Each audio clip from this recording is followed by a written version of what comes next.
Oi! Tá começando mais um Show do Milhão do sexto período. E com vocês os participantes: Débora Batista, Gabriel, Giovana Gabriela, Yuri, Jordana, Carita, Lara, Leonardo, Marcos, Pamela, Sara, Vitor e William. Vamos para as perguntas. Pergunta 1 sobre o tema precedentes judiciais, a questão subjetiva. Conforme o dispositivo do Código de Processo Civil a respeito dos processos dos tribunais e dos meios de impugnação das decisões judiciais, ao editar enunciados de súmula, os tribunais devem ignorar as circunstâncias fáticas dos precedentes que motivaram sua criação, atendo-se apenas às questões jurídicas discutidas. Justifique sua resposta. Não. Conforme o CPC, o artigo 926, os tribunais devem uniformizar sua jurisprudência e mantê-la estável, íntegra e coerente. Parágrafo 2º do referido artigo dita: ao editar enunciados de súmula, os tribunais devem ater-se às circunstâncias fáticas dos precedentes que motivam sua criação. Questão 2, sobre precedentes judiciais subjetivos. Acerca dos processos nos tribunais, dos meios de impugnação das decisões judiciais e da reclamação constitucional, julgue o item a seguir, de acordo com o Código de Processo Civil e com entendimento jurisprudencial. Cabe reclamação constitucional para garantir a observância de precedente proferido em julgamento de casos repetitivos? Sim, o cabimento da reclamação nessa hipótese decorre expressamente da lei processual. Se não, vejamos. Artigo 988 do CPC. Caberá reclamação da parte interessada ou do Ministério Público para: inciso 1, preservar a competência do tribunal; inciso 2, garantir a autoridade das decisões do tribunal; inciso 3, garantir a observância de enunciado de súmula vinculante e de decisão do Supremo Tribunal Federal em controle concentrado de constitucionalidade. Inciso 4, garantir a observância de acordão proferido em julgamento, incidente de resolução de demandas repetidas ou de incidentes de assuntos de competência. Certa resposta. Pergunta 1 objetiva sobre precedentes judiciais. Caso haja precedente judicial firmado por Tribunal Superior em julgamento de causa repetitiva, a distinção por meio da qual o Poder Judiciário deixa de aplicar o referido precedente a outro caso concreto por considerar que não há semelhança entre o paradigma e o novo caso nominado poderá ser realizada: letra A, por decisão de qualquer órgão jurisdicional; letra B, somente por decisão colegiada ou monocrática de tribunal; letra C, somente por decisão colegiada de tribunal; letra D, somente por decisão colegiada ou monocrática do Tribunal Superior que firmou o precedente; ou letra E, somente por decisão colegiada do Tribunal Superior que firmou o precedente. A resposta correta é a letra A, pois de acordo com o enunciado 174 do artigo 1037 do CPC, a realização dessa distinção compete a qualquer órgão jurisdicional, independente da origem do precedente derivado. Certa resposta. Pergunta número 2. Qual é o efeito de um precedente judicial? Alternativa 1. O precedente judicial é vinculante apenas para o caso em questão. Alternativa 2. Um precedente judicial pode ser ignorado por juízo subsequente. Alternativa 3. Um precedente judicial é vinculante para todos os casos futuros. Alternativa 4. Um precedente judicial pode ser modificado por juízo subsequente. Alternativa 5. Um precedente judicial pode ser superado por uma lei posterior. Sendo assim, a resposta correta é a alternativa 3. Certa resposta. Bom, partindo para as perguntas subjetivas do tema Ordem dos Processos nos Tribunais, temos a primeira. No julgamento de um recurso de apelação em órgão colegiado do Tribunal de Justiça, o relator votou no sentido de não conhecer do recurso por ausência do requisito de admissibilidade recursal. Posteriormente, houve divergência entre os outros dois desembargadores que participavam do julgamento. Um deles acompanhou o voto do relator, o outro discordou quanto à admissibilidade porque entendeu pelo conhecimento da apelação. Observada a situação hipotética de acordo com o previsto no Código de Processo Civil, qual a técnica a ser utilizada para a resolução da questão? Justifique fundamentando sua resposta. Vamos lá. A técnica utilizada é a de ampliação do colegiado quando o resultado da operação for não unânime, com a participação de outros julgadores que deverá ser aplicada de ofício, sendo possível o prosseguimento do julgamento na mesma sessão do tribunal, caso estejam presentes outros julgadores do órgão colegiado aptos a votar, bem como diz o artigo 942 caput e parágrafo 1º do Código de Processo Civil. Sendo possível o prosseguimento do julgamento, dar-se-á na mesma sessão, colhendo-se os votos de outros julgadores que porventura componham o órgão colegiado. Certa resposta. Pergunta 2. Em instância extraordinária, o relator do processo constatou que o advogado subscritor do recurso especial não tinha procuração nos autos.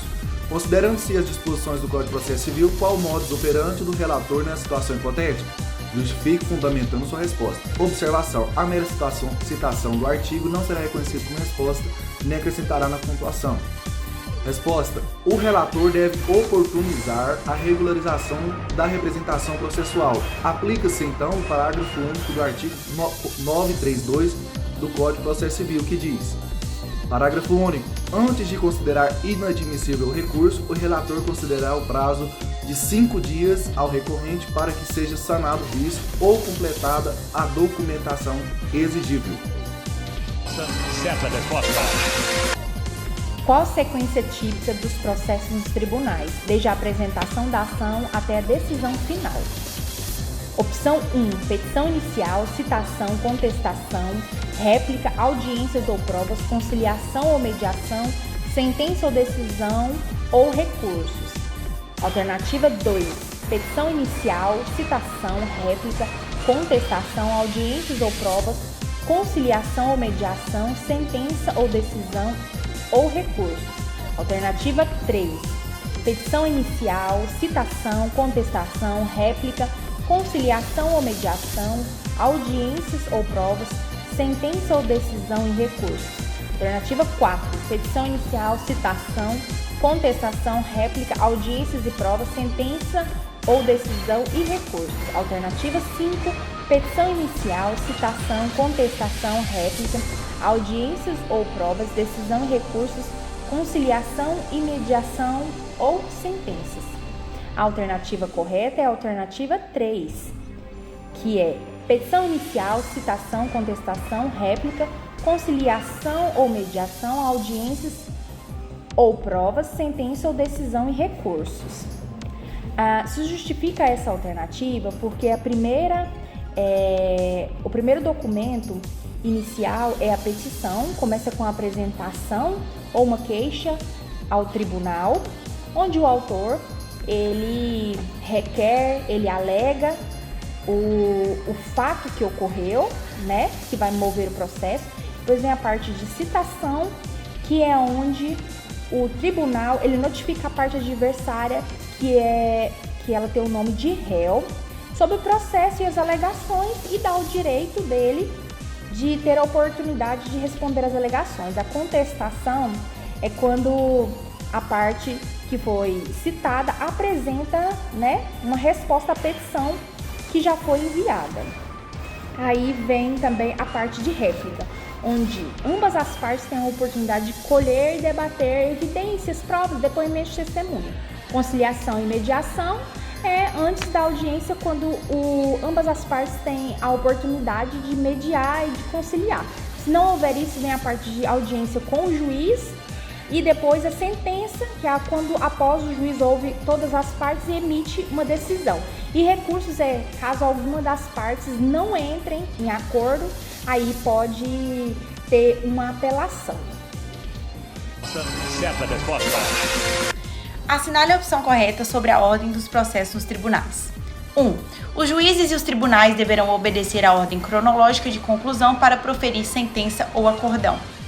2. A ideia é não cessar os favoritismos e predileções serão afastadas, assim como a tendência de um magistrado optar por julgar as causas mais complexas, deixando para depois as mais simples. 3. O artigo 12 do novo Código do Processo Civil passou a não prever o dever jurídico dos juízes e dos tribunais brasileiros de obedecer à ordem cronológica de conclusão para proferir suas decisões. 4.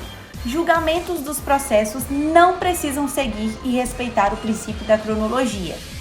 5. Quando o resultado de apelação não for unânime e houver alteração da decisão recorrida, haverá aplicação do quórum de julgamento em número suficiente para garantir a possibilidade de inversão de resultado inicial. A alternativa correta é a número 1. Os juízes e os tribunais deverão obedecer à ordem cronológica de conclusão para proferir sentença ou acordão. Certa resposta. Pergunta 1 sobre o tema meios de impugnação das decisões judiciais.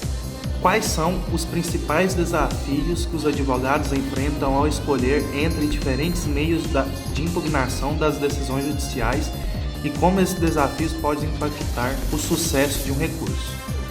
Os advogados frequentemente se deparam com a complexa tarefa de escolher o meio de impugnação mais apropriado, considerando fatores como a fundamentação da decisão, prazos, custos e jurisprudência. Essa escolha requer uma análise cuidadosa e estratégica, pois cada meio de impugnação, como apelação, agravo, embargos de declaração ou recurso especial, possui suas próprias peculiaridades e requisitos. Além disso, a escolha incorreta pode levar a atrasos no processo e até mesmo à rejeição do recurso. Portanto, a habilidade do advogado em avaliar esses desafios e tomar decisões estratégicas desempenha um papel crucial no resultado de um recurso judicial. Certa resposta. Questão 2. Qual a principal diferença entre um recurso de apelação e um recurso de agravo na impugnação de decisões judiciais? A principal diferença entre um recurso de apelação e um recurso de agravo reside no momento em que são interpostos no escopo de sua aplicação. A apelação é um meio de impugnação utilizado após a sentença final do processo, visando a revisão integral da decisão por meio de um tribunal superior. Por outro lado, o agravo é um recurso interposto durante o curso do processo, geralmente contra decisões interlocutórias ou provisórias, com o objetivo de corrigir erros imediatos que possam prejudicar a parte que interpõe. Portanto, enquanto a apelação aborda a decisão final do caso, o agravo concentra-se em questões específicas que surgem ao longo do processo. A escolha entre esses meios de impugnação depende da natureza da decisão que se deseja contestar e do momento em que ela ocorre no curso do processo judicial. Certa resposta. Qual dos seguintes meios de impugnação das decisões judiciais é usado especificamente quando se descobre uma nova prova que pode mudar o resultado no caso após o julgamento? Alternativa 1. Recurso de apelação. Alternativa 2. Ação rescisória. Alternativa 3. Recurso extraordinário. Alternativa 4. Habeas corpus. Alternativa 5. Mandato de segurança. Alternativa correta. Alternativa 2. Ação rescisória. Essa ação é utilizada para anular uma decisão judicial definitiva que se tornou imutável, normalmente com base em novas provas ou descoberta de irregularidades. Certa resposta. É correto afirmar sobre os meios de impugnação das decisões judiciais. Alternativa 1. Os embargos de declaração serão opostos em petição dirigida ao julgador com indicação do erro, obscuridade, contradição ou omissão, e estará sujeita a preparo, salvo se a parte demonstrar que tem direito à gratuidade. Alternativa número 2. Sob pena de não conhecimento, incumbe à parte ratificar os termos do recurso interposto antes da publicação do julgamento dos embargos de declaração, quando estes forem rejeitados ou não alterarem a conclusão do julgamento recorrido. Alternativa número 3.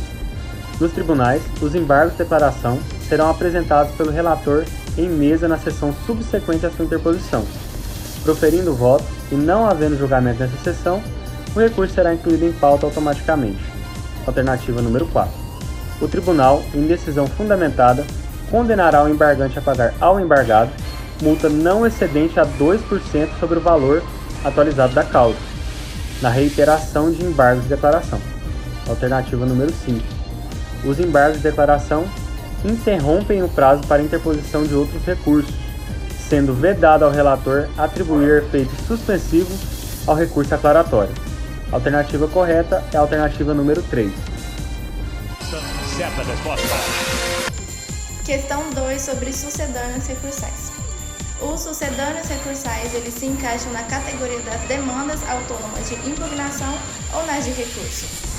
Eles abrangem todos os demais meios de impugnação da decisão judicial que não se encaixam nem na categoria das demandas autônomas de impugnação e nem das de recurso. Assim, eles nunca dão origem a um novo processo e o legislador não os trata como recurso. É o que acontece com a remessa necessária e também com o pedido de reconsideração. Certa resposta. Questão 1 sobre sucedâneos recursais.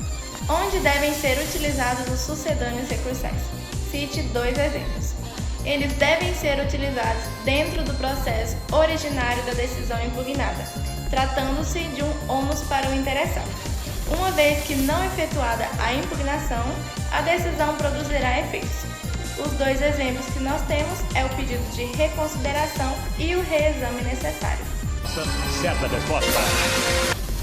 Boa noite, meu nome é Lara e vou falar sobre a questão 3, sobre sucedâneos recursais.